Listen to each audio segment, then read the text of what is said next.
Good morning, Ram Ram, नमस्कार, जय हिंद सभी प्यारे बच्चों को। कैसे हैं आप सभी? उम्मीद करता हूं अच्छे होंगे, स्वस्थ होंगे, बेहतर होंगे। मैं संदीप सिवाच स्वागत करता हूं आप सभी बच्चों का आपके अपने बेहतरीन और शानदार लर्निंग प्लेटफॉर्म रोजगार विद अंकित पर।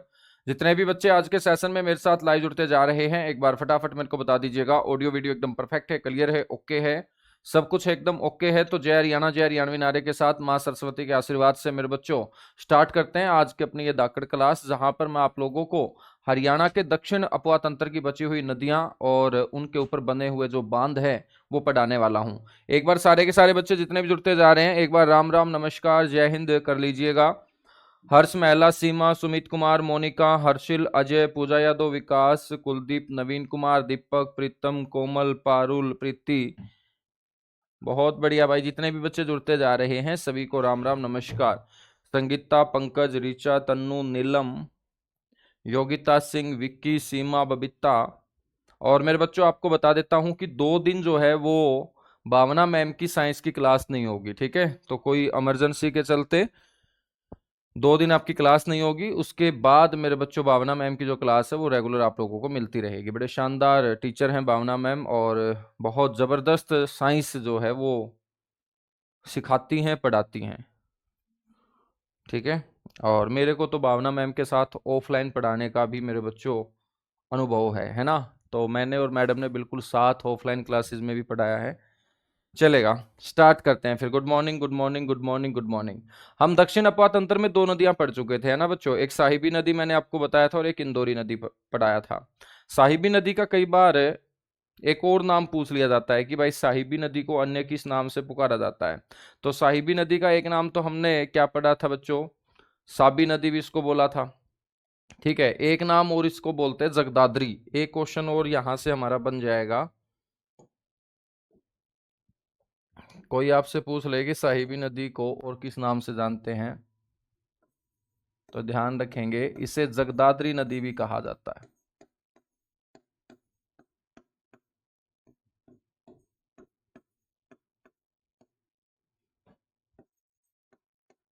कौन सी नदी कहा जाता है बच्चों? इसको साबी नदी भी बोलते हैं, नजफगढ़ ड्रेन भी बोलते हैं, नाला नंबर 8 भी बोलते हैं,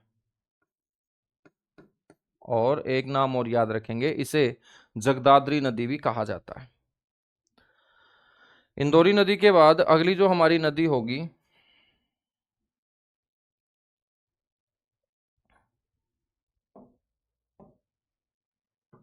वो हमारी नदी होगी बच्चों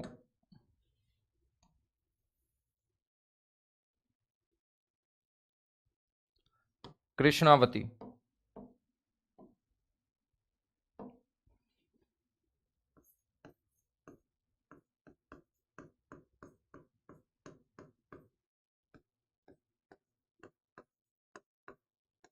कृष्णावती नदी। कृष्णावती नदी में सिर्फ 2-3 बातें याद रखनी है। एक तो इसका दूसरा नाम याद रखना है, और कृष्णावती का दूसरा नाम है बच्चों कसोती नदी,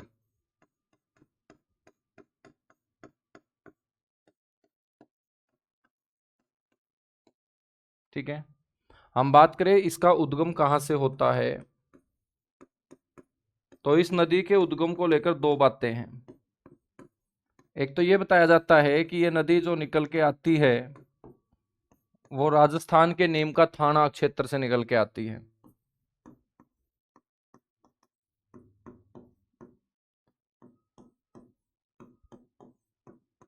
राजस्थान के नीम का थाना क्षेत्र से।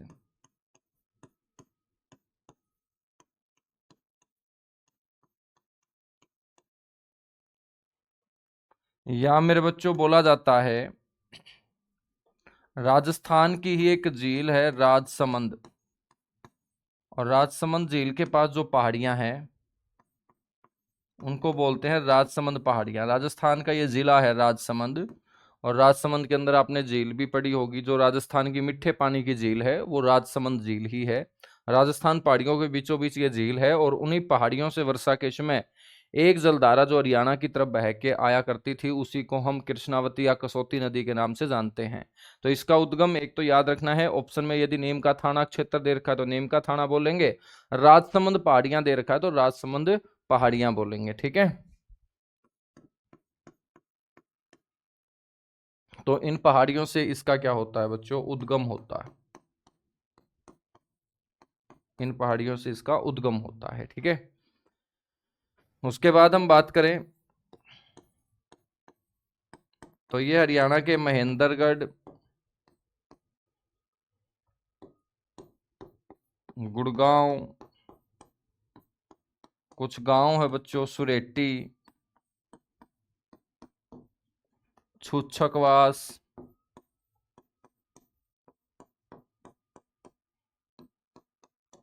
झज्जर आदि जिलों में सिंचाई करने का काम किया करती थी। आदि क्षेत्रों में ये क्या करती थी बच्चों, सिंचाई किया करती थी। आदि क्षेत्रों में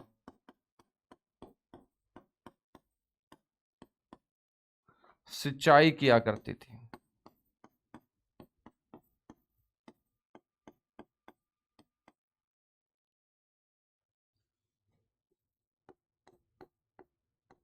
सिंचाई करने का काम किया करती थी, ठीक है।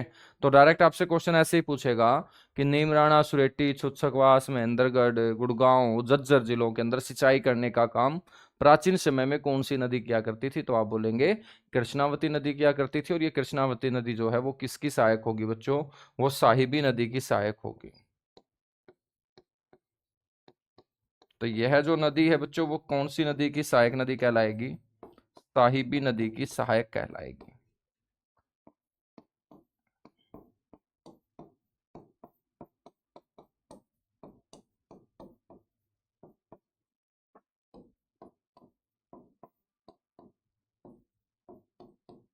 ठीक है, अब पढ़ेंगे हम लास्ट जो नदी है बच्चों उसका नाम है दोहन नदी।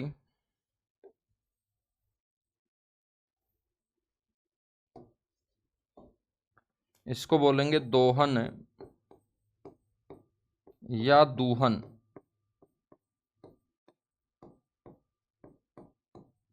दोहन या दूहन नदी, ठीक है।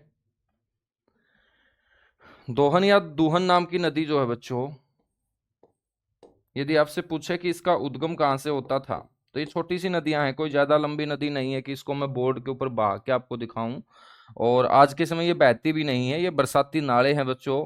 बारिश वहां कुछ हो जाती है तो पानी इसमें दिखाई दे जाता है, वरना बच्चों यहाँ पर कोई पानी दिखाई नहीं देगा। और आसपास के किसानों ने इन नदियों की जमीन के ऊपर कब्जा करके इन नदियों की चौड़ाई को ही कम कर दिया है। तो इसका जो उद्गम है ना वो भी राजस्थान के नीम का थाना क्षेत्र से होगा। नीम का थाना क्षेत्र, नीम का थाना क्षेत्र राजस्थान से बच्चों ये निकलती है दोहन या दूहन नाम की नदी। बताया जाता है हरियाणा के महेंद्रगढ़ जिले में 50 किलोमीटर बहते हुए ये क्या हो जाती है, विलुप्त हो जाती है बच्चों। और ये आपसे पिछले पेपर में क्वेश्चन पूछा गया था कि हरियाणा में 50 किलोमीटर बहने वाली गैर बारहमासी नदी कौन सी है, यानी मौसमी नदी कौन सी है, वो नदी आपकी होगी दोहन नदी। तो महेंद्रगढ़ जिले में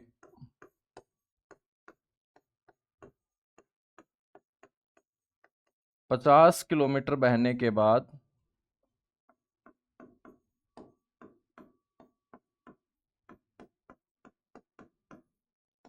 बच्चों ये क्या हो जाती है, विलुप्त हो जाती है। विलुप्त हो जाती है। तो क्वेश्चन ऐसे आएगा, और पूछा गया है कि भाई 50 किलोमीटर बहने वाली हरियाणा के अंदर मौसमी नदी या गैर बारहमासी नदी कौन सी होगी, आप बोलेंगे दोहन नदी होगी। अच्छा, ब्लर हो रहा है।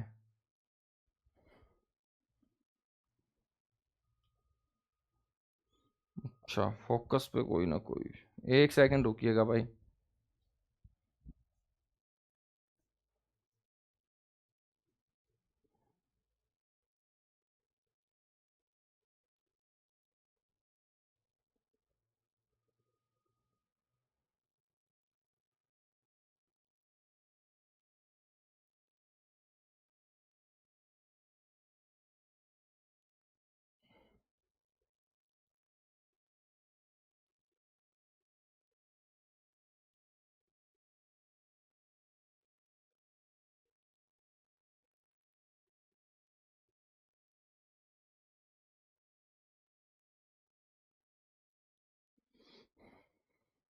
एक सेकंड रुकिएगा, एक सेकंड।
अभी भी ब्लर हो रहा है बच्चों?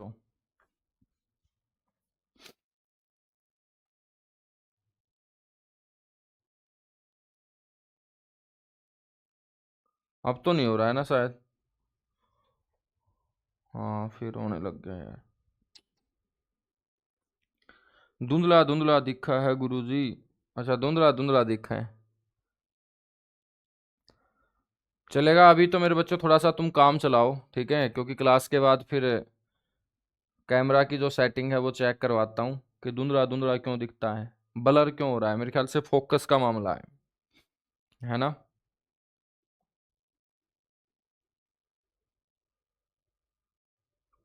गुरुजी कैमरा खराब हो गया। कैमरा कुमरा तो खराब नहीं हुआ भाई, ठीक है? कोई ना कोई सेटिंग जो है ना, वो हो सकता है चली गई हो।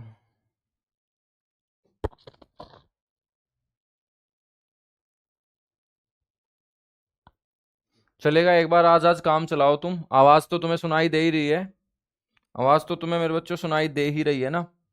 हाँ, थोड़ा आज आज काम चलाओ, बाकी कल मैं आपको इसकी रिवीजन करवा दूंगा यदि थोड़ा बहुत धुंधला दिखाई देता है तो।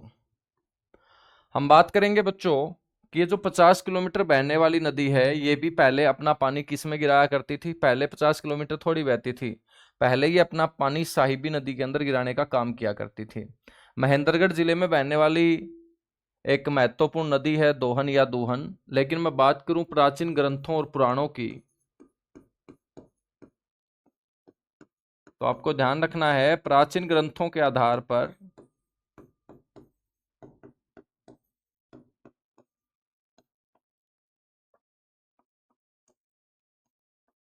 दोहन नदी जो है बच्चों,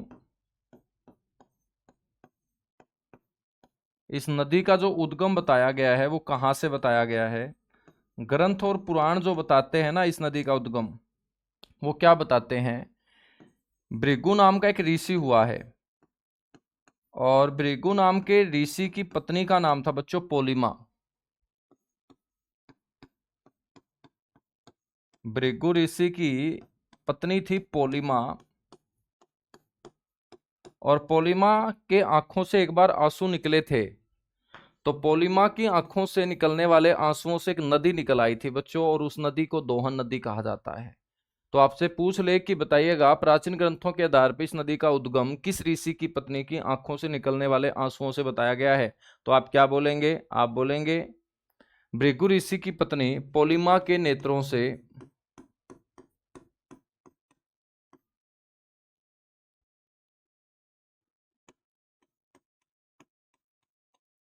निकलने वाले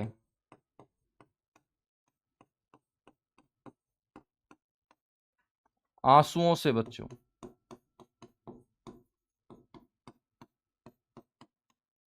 आंसुओं से बताया गया है। तो तुम खुद आइडिया लगा लो कि महिला जब रोना शुरू कर दे तो बच्चों नदी भी निकल सकती है आंसुओं की।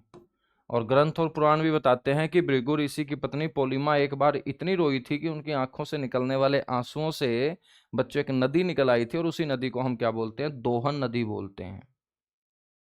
ठीक है? हाँ, तो तुम देख लो बच्चों, इसलिए बोला जाता है कि तुम लड़कियों को कुछ मत बोला करो, क्योंकि जब ये रोना स्टार्ट करेंगी तो नदी नहीं तो एक नाले इतना तो आज भी ये रो देती हैं कि एक नाला निकल आए, क्योंकि रोने के बाद मेरे बच्चों इनको चुप कोई नहीं करवा सकता।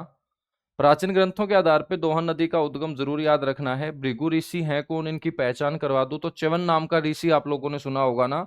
च्यवन नाम का जो ऋषि है जो तपस्या किया करता था डोसी की पहाड़ी नारनौल के अंदर, जिसने च्यवन प्राश का आविष्कार किया था। मेरे बच्चों, च्यवन ऋषि के ये माता पिता हैं। च्यवन ऋषि के पिता का नाम है भृगु ऋषि और माता का नाम क्या है, पोलिमा। क्या है बच्चों, पोलिमा। ठीक है, हाँ बिल्कुल। एक बोल रहा च्यवन ऋषि की पत्नी थी। ओ भाई, च्यवन ऋषि की पत्नी नहीं थी दोस्त। ठीक है, रहम कर कुछ थोड़ा बहुत। ये च्यवन ऋषि के माता पिता थे, माता पिता। क्या थे ये, माता पिता थे। तो बच्चों ये सारा का सारा अपना अपवा तंत्र हुआ कंप्लीट। हरियाणा का उत्तरी अपवा तंत्र और दक्षिण अपवा तंत्र दोनों हमारे क्या हो चुके हैं, कंप्लीट हो चुके हैं। अब जो हम पढ़ेंगे वो क्या पढ़ेंगे, अब हम पढ़ेंगे इन नदियों के ऊपर बनाए गए जो डैम होंगे, बांध होंगे। तो हेडिंग डालिएगा,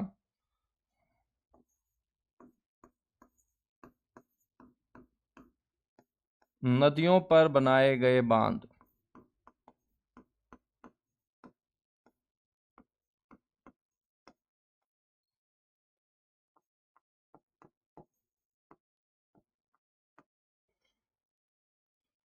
नदियों के ऊपर बनाए गए बच्चों बांध हम पढ़ेंगे। सबसे पहला बांध हम पढ़ रहे हैं अनंगपुर बांध। हरियाणा में सबसे पुराना बांध बच्चों जो माना जाता है वो कौन सा माना जाता है, अनंगपुर बांध माना जाता है। और अनंगपुर बांध कहाँ है, ये है अनंगपुर के अंदर।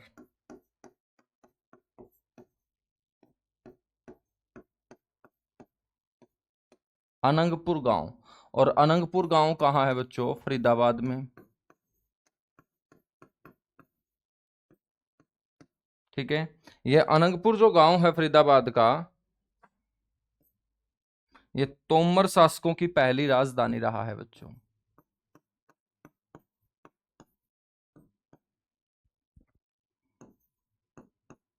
ये जो गांव है याद रखेंगे,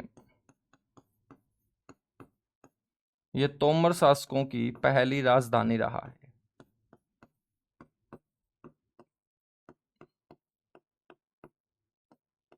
ठीक है, अनंगपुर बांध के बारे में याद रखना है, ये हरियाणा का सबसे प्राचीन बांध है।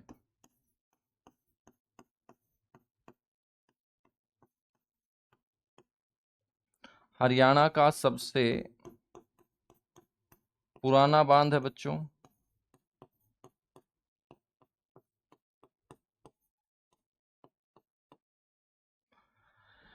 जिसका निर्माण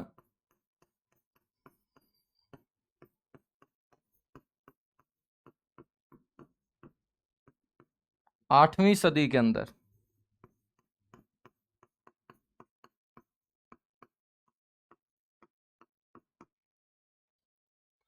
तोमर शासक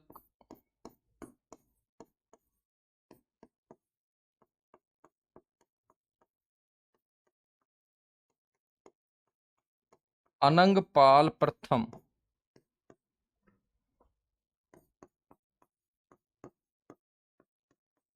बच्चों द्वारा करवाया गया था।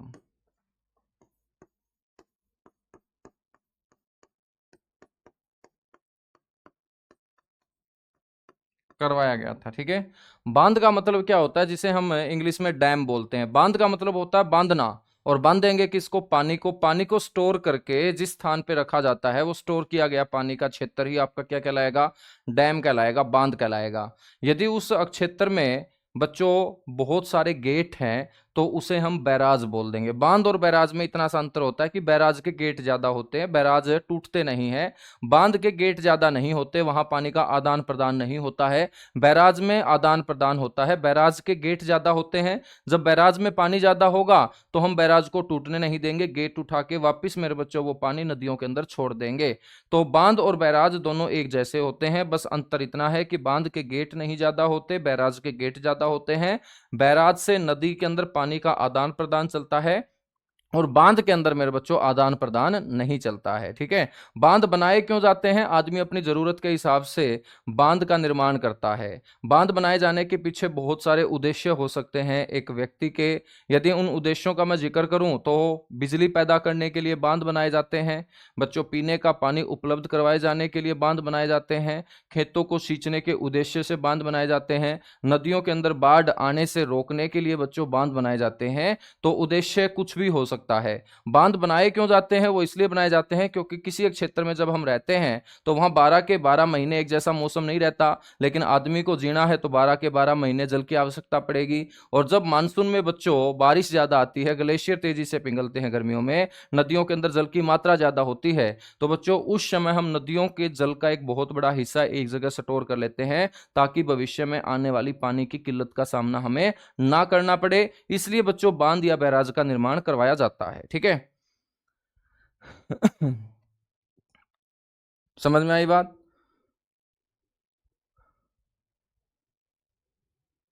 तो ध्यान रखना है बच्चों, अनंगपाल जो द्वितीय है वो अलग है। अनंगपाल जो द्वितीय है वो 11वीं सदी के अंदर हुए हैं। तो यहाँ कंफ्यूजन है बहुत सारे लोगों के बीच कि अनंगपाल प्रथम, जब अनंगपाल प्रथम का नाम लिया जाएगा तो सदी कौन सी होगी? 8वीं सदी होगी। जब अनंगपाल द्वितीय का बच्चों जिक्र होगा तो याद रखेंगे उस समय 11वीं सदी का जिक्र होगा। कौन सी सदी का जिक्र होगा? 11वीं सदी का।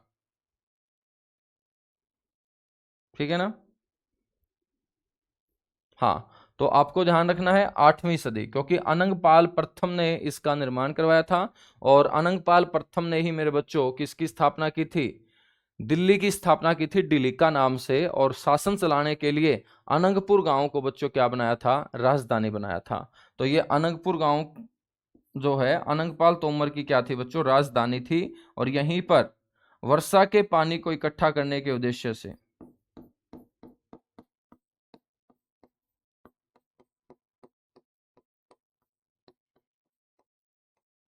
वर्षा के पानी को इकट्ठा करने के लिए बच्चों इस डैम का निर्माण करवाया गया था।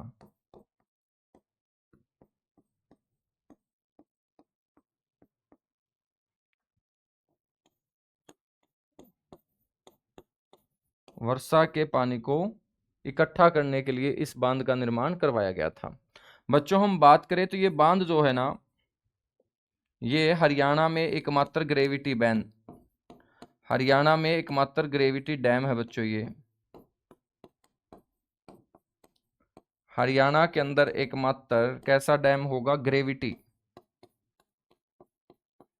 जिसे हम क्या बोल देंगे? गुरुत्व बोल देंगे। और ग्रेविटी जो डैम होते हैं ना, ये हाइड्रोलिक इंजीनियरिंग के ऊपर आधारित होते हैं।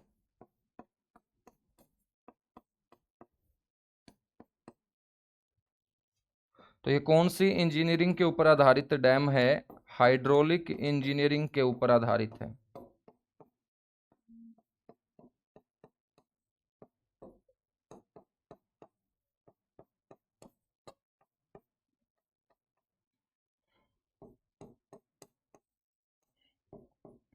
हाइड्रोलिक इंजीनियरिंग के ऊपर आधारित बांध है। ठीक है बच्चों, ग्रेविटी डैम क्या होता है, किसे हम ग्रेविटी डैम के रूप में पढ़ेंगे?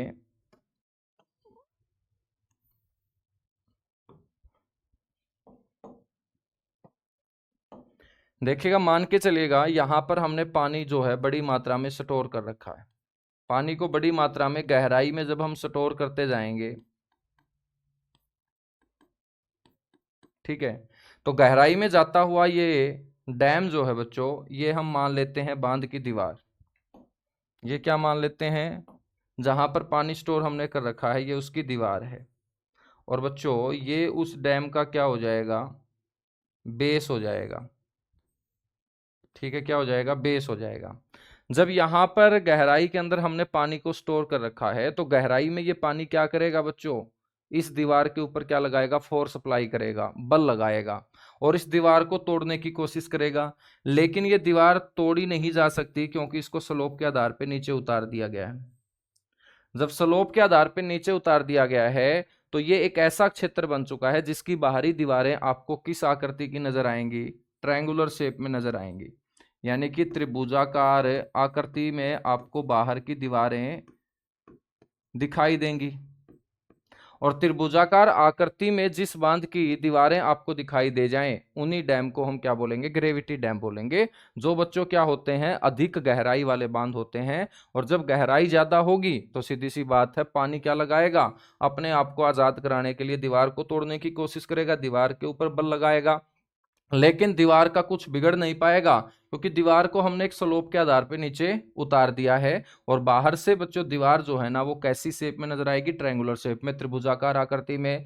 क्योंकि जब गहराई में ज्यादा बल लगेगा दीवार के ऊपर, तो यहाँ दीवार की मोटाई क्या हो जाएगी? ज्यादा। जैसे जैसे बल कम होता जाएगा, दीवार की मोटाई क्या हो जाएगी? कम होती जाएगी। और ऊपर जाके जब फोर्स जीरो हो जाएगा, तो ये आपस में एक दूसरे के साथ जुड़ जाएंगे। और बाहर से आपको जो इस बांध की दीवार है, वो कैसी नजर आएगी? Triangular shape. तो मैं आपसे क्वेश्चन पूछ लूं कि बताइएगा भाई, हरियाणा का कौन सा बांध त्रिभुजाकार आकृति में बना हुआ है? तो आप लोग बताइएगा।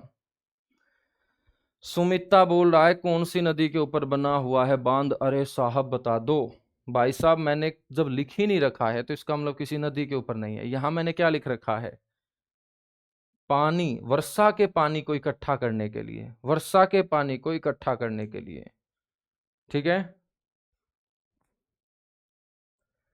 सर, इंग्लिश में क्या बोलेंगे? इंग्लिश में ही तो बोलते हैं ग्रेविटी, इंग्लिश में इसको ट्रायंगुलर बोलते हैं। और डैम को मेरे भाई डैम ही बोलते हैं। अनंगपुर गांव का नाम है, ठीक है। सदी को सेंचुरी बोलते हैं। और क्या रह गया इसमें? हाइड्रोलिक इंजीनियरिंग जो है, हाइड्रोलिक इंजीनियरिंग ही है, क्योंकि इंजीनियरिंग को हिंदी में अभियांत्रिकी कहा जाता है, इंजीनियरिंग तो है इंग्लिश का वर्ड। ठीक है। और जब मैं नदी का नाम नहीं पढ़ा रहा, तो तुम क्यों पढ़ने के लिए उत्सुक हो? तुम छोड़ दो ना उसको, है भाई। तुम्हें कितनी बार बताऊं कि मैं भूलता नहीं हूं? भाई मैं नहीं भूलता हूं, ना टेंशन लिया करो। तुम्हें लगता है यार सर नदी का नाम भूल गए, है ना? तुम्हें लगता है, लेकिन मेरे को तो नहीं लगता। तो जितना पढ़ा रहा हूं उसके ऊपर फोकस करो तुम। तो हरियाणा में एकमात्र ग्रेविटी या गुरुत्व बांध है जो हाइड्रोलिक इंजीनियरिंग के ऊपर आधारित बांध होगा। और इसकी आकृति कैसी बोलोगे? ट्रायंगुलर बोलोगे, त्रिभुजाकार आकृति में ये बना हुआ बांध है, चलेगा। बस यही बातें याद रखनी है, दो तीन। नेक्स्ट जो डैम है वो देखिएगा, उसका नाम है मेरे बच्चों,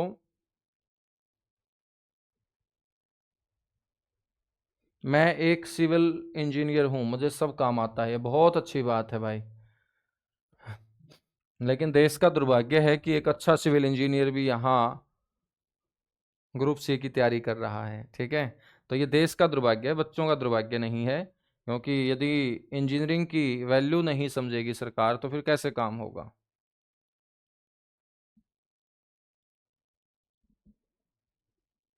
क्वेश्चन दोनों पेपर जो आएगा आपका बाइलिंगुअल आएगा, इंग्लिश में भी आएगा, हिंदी में भी आएगा भाई। दूसरा जो बांध है वो पढ़ते हैं। दूसरे बांध का नाम है ताजेवाड़ा। ताजेवाड़ा बच्चों गांव का नाम है।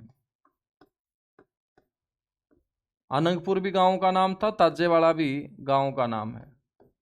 और ताजेवाड़ा जो बांध है, ये आपसे कोई पूछ ले कहाँ है, तो आपको बोलना है ताजेवाड़ा गांव के अंदर है सर ये। और ताजेवाड़ा गांव बच्चों कहाँ है? यमुनानगर के अंदर।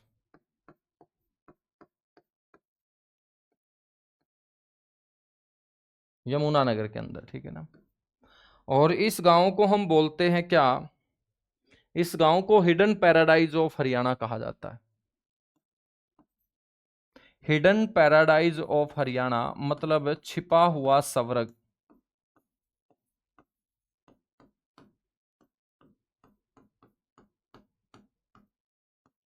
छिपा हुआ स्वर्ग, ठीक है। हिडन पैराडाइज, हिडन पैराडाइज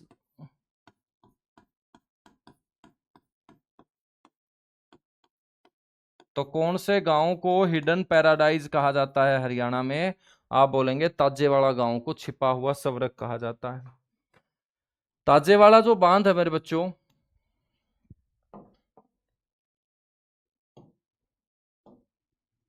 इसका निर्माण आपको ध्यान रखना है।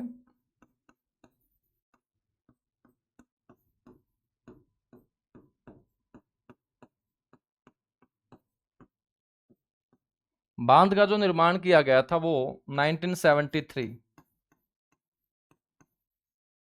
1973 के अंदर अंग्रेजों के द्वारा किया गया था। 1973 तो नहीं, सॉरी, 1873 भाई। 1973 में तो कहाँ अंग्रेज थे, 1873 के अंदर।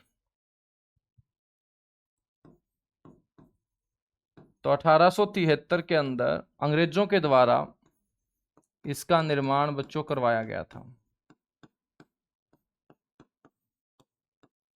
ठीक है, 1873 में इसका निर्माण किसके द्वारा, अंग्रेजों के द्वारा करवाया गया था।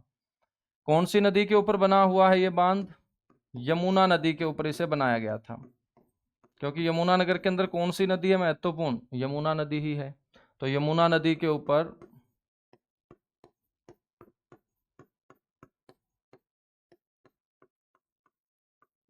निर्माण किया गया था बच्चों।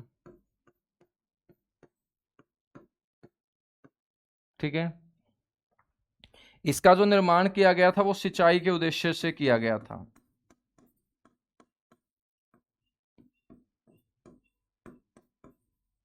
सिंचाई के उद्देश्य से।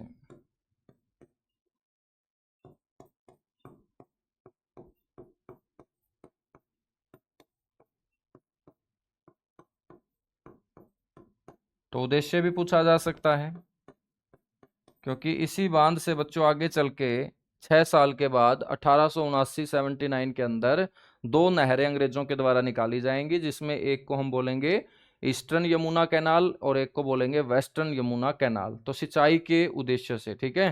तो पर्पज जो था ना वो क्या था, इरिगेशन था।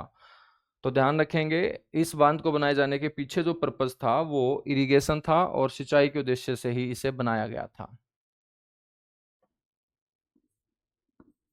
ठीक है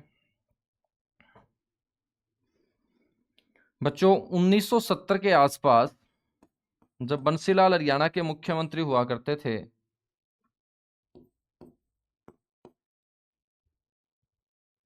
1970 में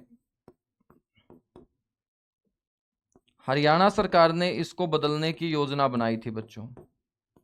क्योंकि डैम जो है ना काफी पुराना हो चुका था और दिन प्रतिदिन इसके टूटने का जो खतरा है ना वो बढ़ता जा रहा था। तो 1970 में बंसीलाल सरकार ने इस बांध को रिप्लेस करने की योजना बना ली थी और इसकी जगह कोई अन्य बांध हम बनाएंगे, ऐसा एक प्रोजेक्ट के ऊपर वो काम करने वाले थे। तो 1970 में हरियाणा सरकार द्वारा इसे बदलने की योजना बनाई गई थी।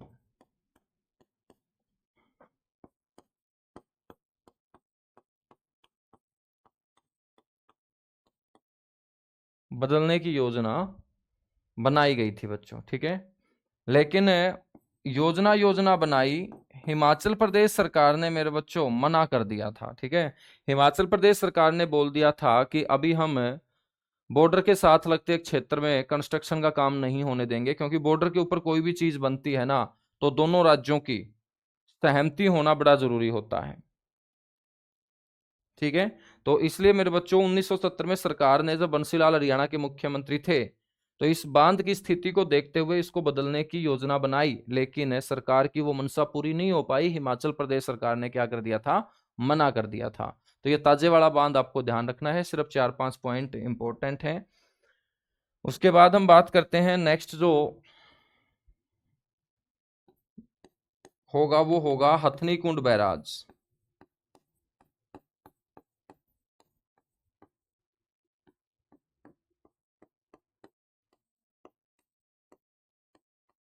हथनी कुंड बैराज बच्चों, हथनी कुंड जो बैराज है ना,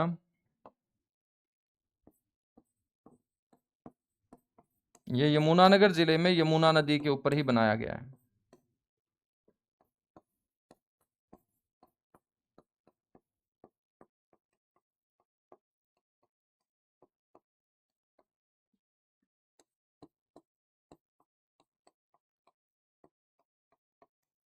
यमुना नदी के ऊपर क्या है, बनाया गया है। इस हथनीकुंड बैराज को हम मछुआरों का स्वर्ग स्थान भी बोलते हैं। इसे क्या बोलते हैं, इसे बोलते हैं मछुआरों का स्वर्ग स्थान।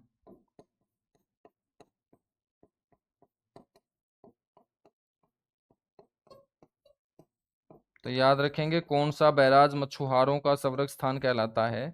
और बैराज और बांध में अंतर कुछ नहीं होता, बस गेट ज्यादा होते हैं।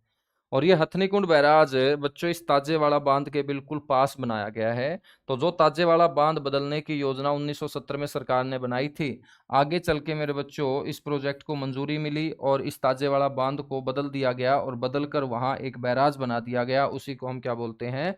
हथनीकुंड बैराज बोलते हैं। ठीक है, तो आपको ध्यान रखना है इसका जो उद्घाटन है ना मेरे बच्चों, वो 1994 में किया गया था। इसका उद्घाटन तत्कालीन मुख्यमंत्री, उस समय जो मुख्यमंत्री थे वो चौधरी भजन लाल थे। 1994 में हरियाणा के चीफ मिनिस्टर कौन हुआ करते थे? भजन लाल। और इसका उद्घाटन तत्कालीन मुख्यमंत्री चौधरी भजन लाल के द्वारा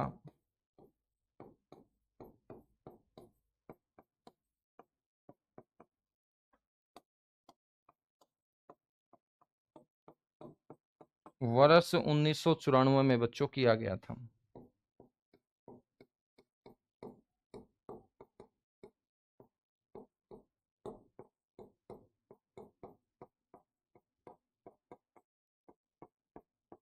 यहां तक बातें क्लियर हुई? बिल्कुल, बैराज के अंदर और नहर के अंदर जो पानी होता है या नदी के अंदर पानी होता है, उस पानी को हम क्यूसेक से मापते हैं। किससे मापते हैं? क्यूसेक से। क्योंकि जो बहता हुआ जल होगा, जिस जल के अंदर मूवमेंट होगी, तो उस जल को हम क्यूसेक से मापेंगे। किससे मापेंगे? क्यूसेक से। ठीक है, और क्यूसेक का मतलब होता है 28.317 लीटर पानी बह के जब आगे निकल जाएगा बच्चों, उसी को हम क्या बोलते हैं? एक क्यूसेक बोलते हैं। क्या बोलते हैं? एक क्यूसेक उसे हम बोलते हैं। एक बार फटाफट बताइएगा, उसके बाद हम आगे बढ़ेंगे।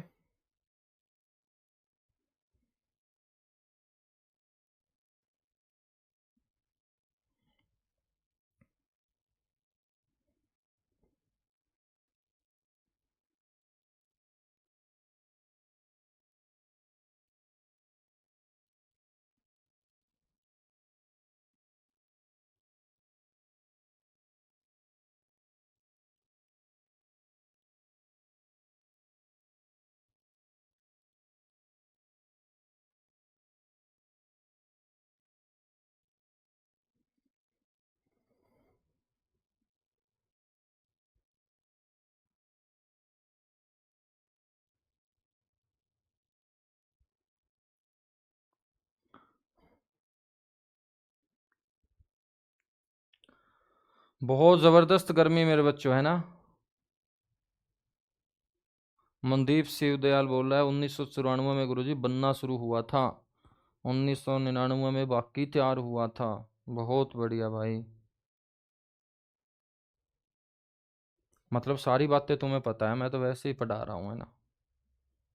अरे सारी बातें तुम्हें ऑलरेडी पता ही है, तो तुम क्यों पढ़ रहे हो हरियाणा जी के, जब तुम्हें इतना सब कुछ गलत पढ़ रखा है तो ध्यान रखेंगे बच्चों, इसका जो निर्माण कार्य शुरू हुआ था ना,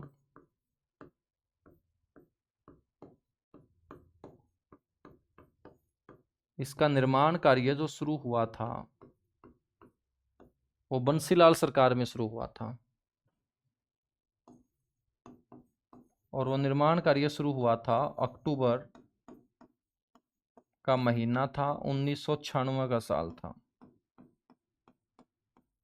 ठीक है, तो ध्यान रखेंगे अक्टूबर 1996 के अंदर बच्चों इसका निर्माण कार्य क्या हुआ था? शुरू हुआ था। गर्मी बहुत है भाई, बिल्कुल साड़े पाड़ गर्मी हो रही है यार, है ना? गर्मी अच्छे वाली।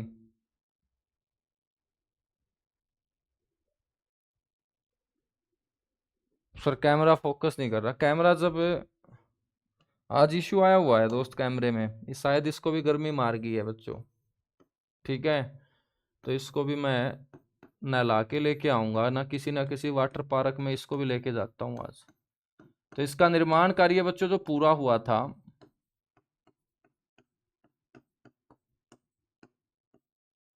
वो इसका निर्माण कार्य पूरा हुआ था जून 1999 के अंदर।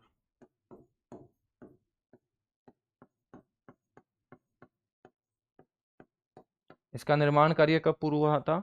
जून 1999 के अंदर। ठीक है, पीडीएफ ब्लर नहीं होगी, पीडीएफ तो तुम्हें ऐसी कैसे मिल जाएगी, आज आज की इशू है, कल तक तो हो ही जाएगा। ठीक, ठीक है। अब क्लास बंद करना भी सही काम नहीं है, क्योंकि 2 दिन के बाद तो वैसे क्लास हो रही है। बच्चों हम बात करें तो इस बांध में जो सबसे पहले पानी छोड़ा गया था ना, वो 2002। तो इस बांध में सबसे पहले पानी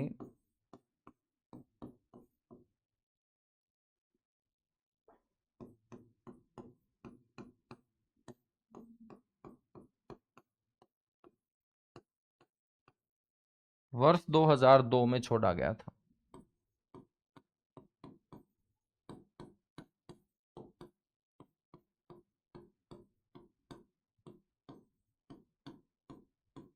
ठीक है, तो आपसे क्वेश्चन पूछा जाएगा कि बताइएगा हथनीकुंड बैराज ने काम करना कौन से साल शुरू किया था। अब बांध है तो बांध का काम क्या होगा, उसमें पानी होना, तो पानी सबसे पहले कब छोड़ा गया था? वर्ष 2002 के अंदर। ठीक है, तो बच्चों 4 क्वेश्चन यहां से बनेंगे कि भाई निर्माण कार्य कब शुरू हुआ था, तो बोलोगे अक्टूबर 1996। कब ये बनकर तैयार हुआ था, तो बोलोगे जून 1999, जून 1999। इसका उद्घाटन कब हुआ था, तो आप बोलेंगे 1994। इसको बदलने, ताजेवाला बांध को बदलने की जो योजना है वो कब शुरू हुई थी? 1970 के अंदर। ताजेवाला बांध बना कब था? 1873। सबसे पहले हथनी कुंड के अंदर पानी कब छोड़ा गया था? 2002 के अंदर। ठीक है ना गुरुजी? 2002 आएगा या 2003 आएगा? भाई 2002 लिख रखा, देखो मोटी मोटी आंखों से देखो तुम,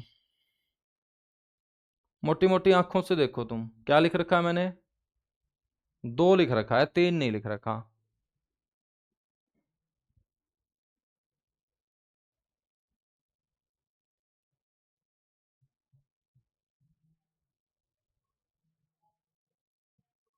चलेगा। अब हम बात करते हैं बच्चों, इस बांध के पास ही एक जलाशय बनाया गया है।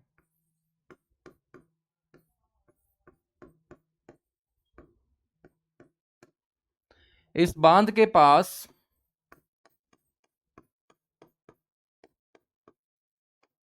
31 प्रजातियों के संरक्षण के लिए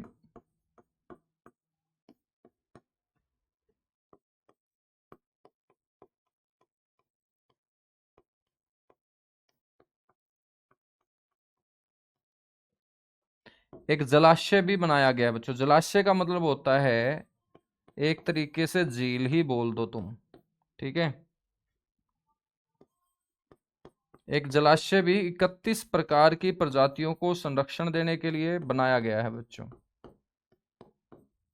आपसे पूछा जाए कि ये जो बांध है ये हरियाणा के कौन से विभाग के अंतर्गत आता है, तो बच्चों हरियाणा सिंचाई विभाग, हरियाणा इरिगेशन डिपार्टमेंट के अधीन ये बांध काम करता है। तो सीधी सी बात है, सिंचाई के उद्देश्य से बनाया गया है तो इरिगेशन डिपार्टमेंट ही जिम्मेदारी लेगा। तो हरियाणा सिंचाई विभाग के अंतर्गत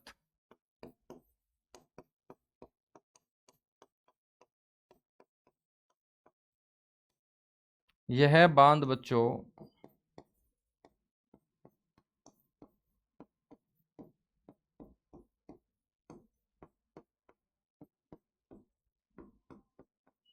काम करता है। ठीक है,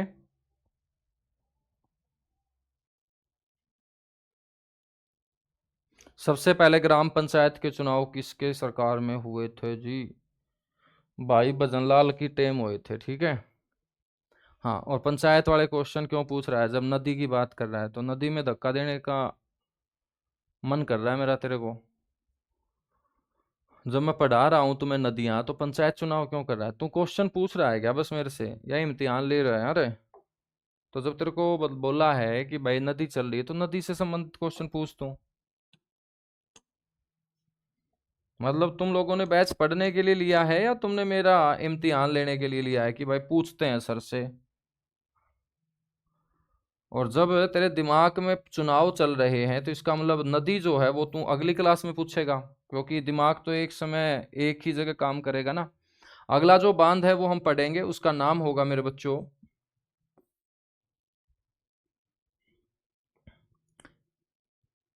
चैक बांध,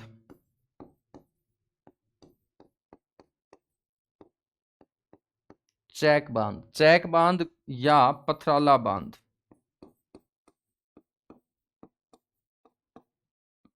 चैक बांध या पथराला बांध। आपसे पूछे कौन सी नदी के ऊपर बना हुआ है तो आप बोलेंगे सोंब नदी के ऊपर। नदी कौन सी हो जाएगी? सोंब नदी। और बच्चों जिला कौन सा हो जाएगा? यमुनानगर। यमुनानगर, ठीक है। याद रखेंगे कि जो चैक बांध है इसका निर्माण हुआ था कब? 1875-76 के अंदर।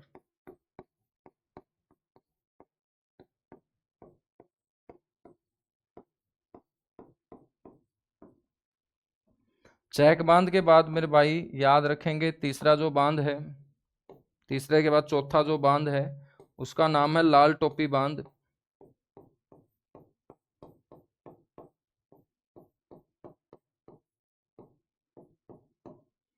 लाल टोपी बांध जो है मेरे भाई ये है यमुना नदी के ऊपर।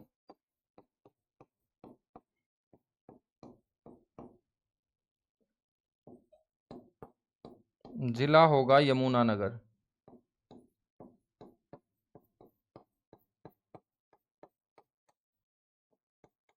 ठीक है। नेक्स्ट आपको ध्यान रखना है खिलान वाला खोल।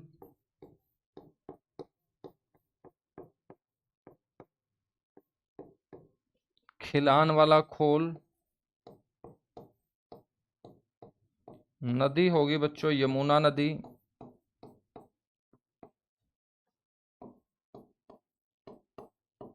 और आपसे पूछे जिला कौन सा होगा? यमुनानगर, ठीक है। और खोल का निर्माण जो किया गया है वो जगाधरी तहसील में सिंचाई के उद्देश्य से। इसका निर्माण अभी किया नहीं गया है बल्कि इसका निर्माण किया जाना है। तो इस खोल का निर्माण किए जाने के पीछे भी उद्देश्य क्या है?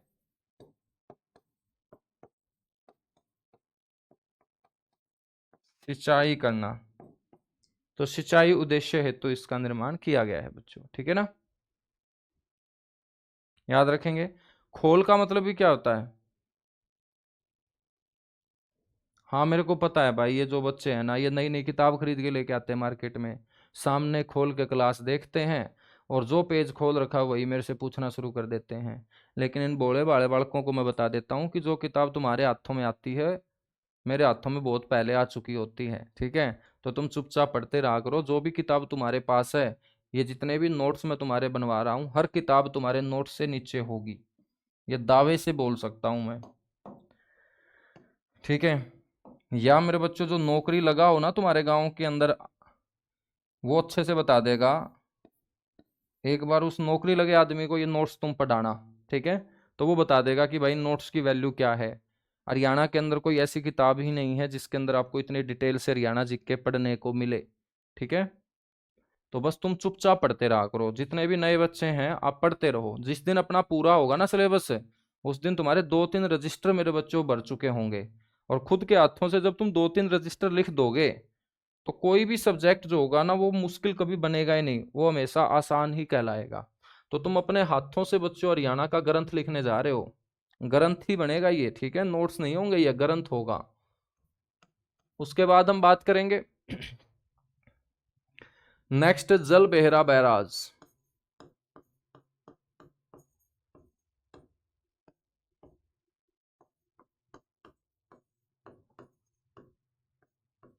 जल बेहरा जो बैराज है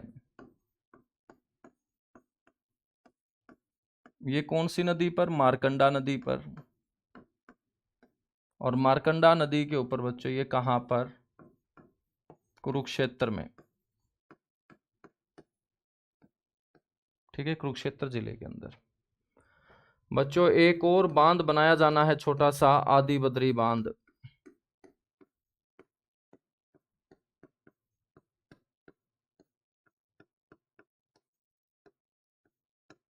आदि बद्री बांध, ठीक है।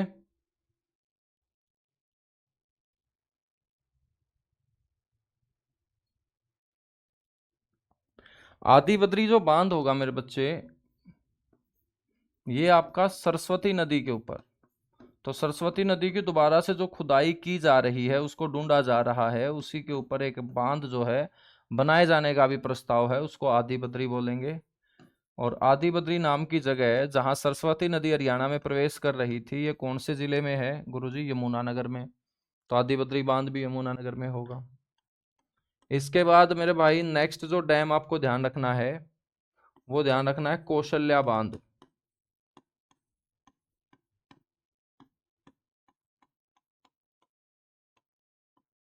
कौन सा बांध? कौशल्या बांध।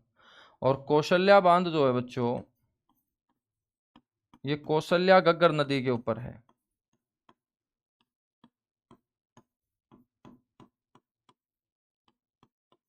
जहां कौशल्या और घग्गर नदी आके आपस में मिलती है, उस जगह के ऊपर ये बांध बनाया गया है कौशल्या। और ये नदी आके मिलती है बच्चों घग्गर के अंदर पिंजौर में।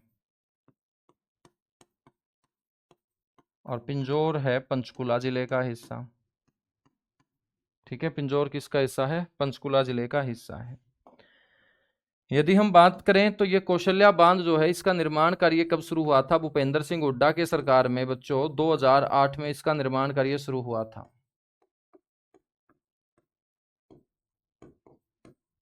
निर्माण कार्य जो शुरू हुआ था वो वर्ष 2008। और निर्माण कार्य जो पूरा हुआ था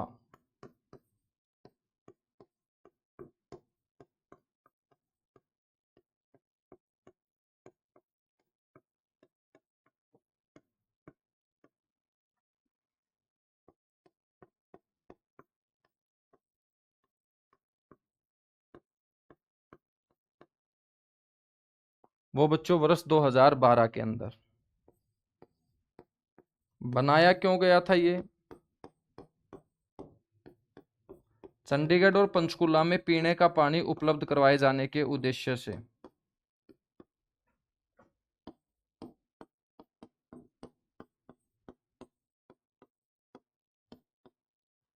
पीने का पानी यानी कि पेयजल,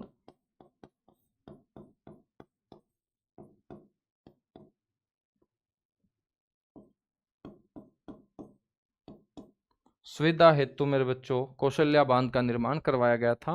पंचकुला जिले के अंदर ये क्या है आपका? बना हुआ है। कौशल्या बांध के बाद नेक्स्ट आपको ध्यान रखना है ओटू बांध।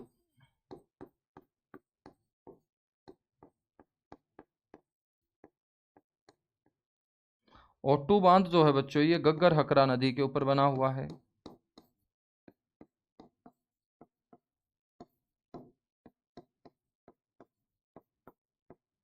और जिला पूछेगा तो जिला आप बता दोगे, सिरसा जिले के अंदर ये बना हुआ है। बच्चों अंग्रेजों ने इस बांध को जो बनाया था वो 1896 में बनाया था।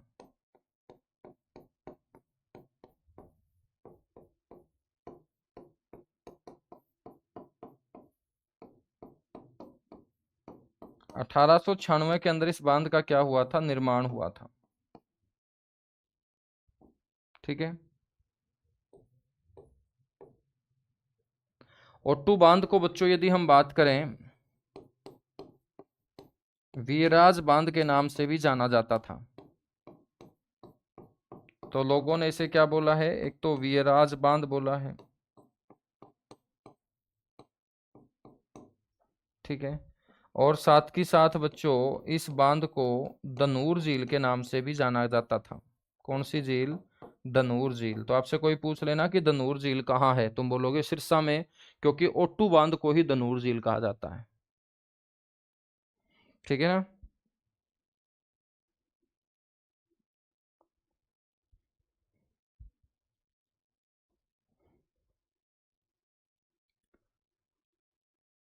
यहां तक बातें क्लियर हुई? तो वीराज बांध व दनूर झील के नाम से इसे जाना जाता था। मेरे बच्चों हम बात करेंगे तो इस बांध के पास पर्यटकों के लिए 2002 में एक परिसर बनाया गया, टूरिस्ट कॉम्प्लेक्स बनाया गया, और उसका नाम रखा गया चौधरी देवीलाल पर्यटक परिसर। तो आपसे क्वेश्चन पूछेगा कौन से बांध के ऊपर चौधरी देवीलाल पर्यटक परिसर बना हुआ है? तो पर्यटकों हेतु यहां वर्ष 2002 में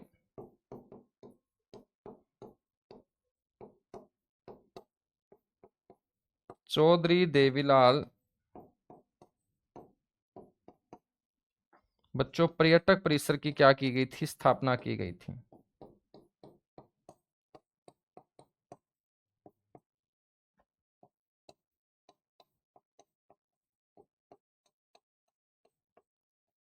तो जब यहां पर इस बांध को देखने के लिए बड़ी संख्या में लोग आने स्टार्ट हुए, तो बच्चों इसके पास ही बैठकर वो पर्यटक जो है कुछ समय बिता सके, एक टूरिस्ट कॉम्प्लेक्स यहाँ बनाया गया। और सिरसा जिले से ही आते हैं चौधरी देवीलाल, तो उनके नाम पर वर्ष 2002 में, क्योंकि वर्ष 2001 में उनकी मृत्यु हो गई थी, तो उनकी मृत्यु हो जाने के बाद उनके नाम से बहुत सारी चीज़ें यहाँ स्थापित हुई।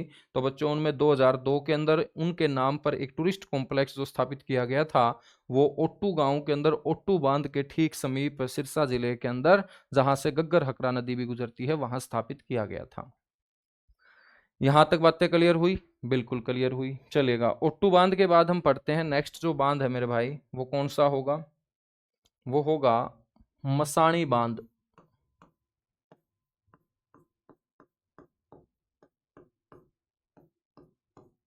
मसाणी बांध, और मसाणी हमने गांव पढ़ा था ना, जहां से साहिबी नदी स्पष्ट मार्ग प्राप्त करती थी। और बच्चों साहिबी नदी जब स्पष्ट मार्ग प्राप्त करती है, तो ये बांध भी कौन सी नदी के ऊपर बना होगा? साहिबी नदी के ऊपर, जिसका मैंने दूसरा नाम जगदादरी नदी भी आज आपको बताया। तो मसाणी बांध जो है ये साहिबी नदी के ऊपर है। और जिला कौन सा होगा भाई? मसाणी जो गांव है ये रेवाड़ी जिले का गांव है। ठीक है, हम बात करें तो ये बांध बनाए जाने के पीछे जो उद्देश्य था ना, वो क्या था? दक्षिण हरियाणा को पीने का पानी उपलब्ध करवाए जाने के उद्देश्य से बच्चों ये बांध बनाया गया था।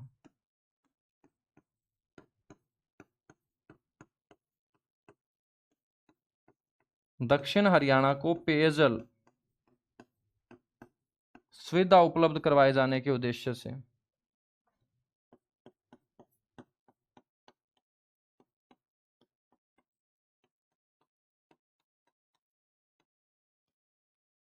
पेयजल सुविधा उपलब्ध करवाए जाने के उद्देश्य से।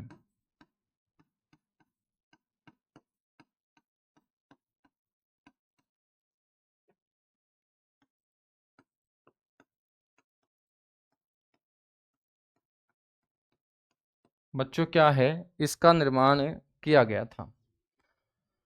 हम बात करेंगे तो इसका निर्माण कार्य जो शुरू हुआ था,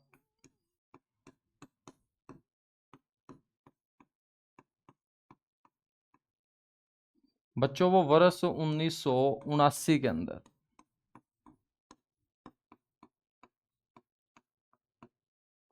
और इसका निर्माण कार्य शुरू हुआ था किसके सहयोग से? उस समय जो प्रधानमंत्री थे मोरारजी देसाई,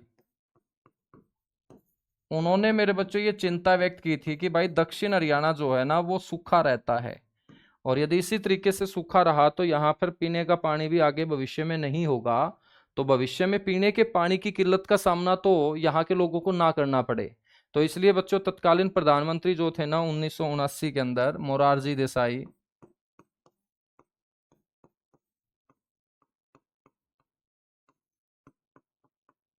उनके प्रयासों से बच्चों ये बनना शुरू हुआ था।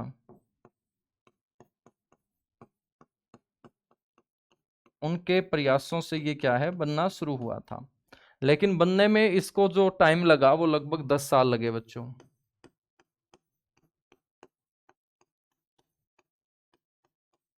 तो निर्माण कार्य जो पूरा हुआ वो 1989, 1989, 1989 के अंदर। ठीक है, 1989 के अंदर।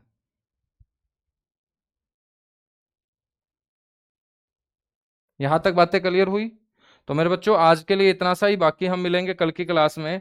और कल नहीं तो परसों जो है आपका ये टॉपिक कंप्लीट हो जाएगा, क्योंकि अभी हमें इस टॉपिक के अंदर एक तो हरियाणा में जो नाले बहते हैं, ड्रेन जिसको हम इंग्लिश में बोलते हैं, ड्रेन यानी नाले, तो नाले या ड्रेन वो हम कल पढ़ेंगे। फिर बच्चों हम झील पढ़ेंगे, लेक्स पढ़ेंगे, और फिर हम पढ़ेंगे अपना जो सिंचाई तंत्र होगा, नहरें जो होंगी वो हम पढ़ेंगे। ठीक है, तो आज के लिए इतना सा ही, बाकी हम मिलेंगे कल की क्लास में।